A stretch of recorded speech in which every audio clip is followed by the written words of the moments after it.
Hi, my name is Shanice and I'm a backyard gardener in Arizona. In today's video, I'm going to share how to trim down a pepper plant. So this is my current condition. I have 5 pepper plants in one grow bag. And as you can see, they're very overgrown and need to be trimmed back. Although it's going to be a lot of work, it's going to be very beneficial for this plant and overall growth. Before you start trimming, find and identify the Y and V shaped branches. This will help guide you when trimming. Today I'm really going to work on removing the dead, damaged, brown stems and all the leaves. Since they are 6 to 8 inches tall, cutting them back will encourage branching. And even though this plant still has peppers, it still needs to be trimmed down. So let's get started.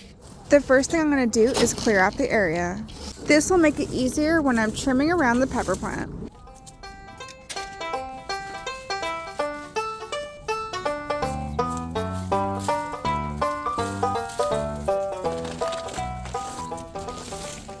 So I'm going to cut back the dead and dry looking stems to the first major V or Y junction in the main stem, roughly 4 to 6 inches from the base.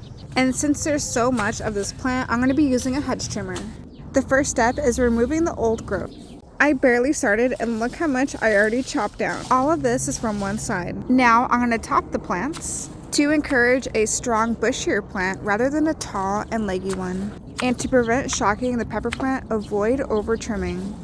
So here it is before, long, leggy, and overgrown, and after I trimmed it down. It still has its V branches and Y branches. And after I trimmed it down, I'll go ahead and remove all the leaves to focus the energy back to the roots.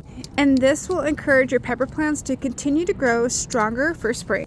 And now that we have more room, I'm going to be adding more pepper plants. There was a mint plant growing back here and I'm going to replace it with a pepper plant. And I believe these peppers are called sweet peppers. I started them 3 months ago in a container outside. Arizona has the perfect weather for growing plants and starting seeds. So I didn't really need to start any seeds indoor this year, which is really cool because it makes gardening so much easier. And with all that hard work, I think this plant deserves a nice drink. Just make sure not to overwater. Give it some time and in a few weeks it'll grow back. Thank you so much for watching and stay tuned to see the progress.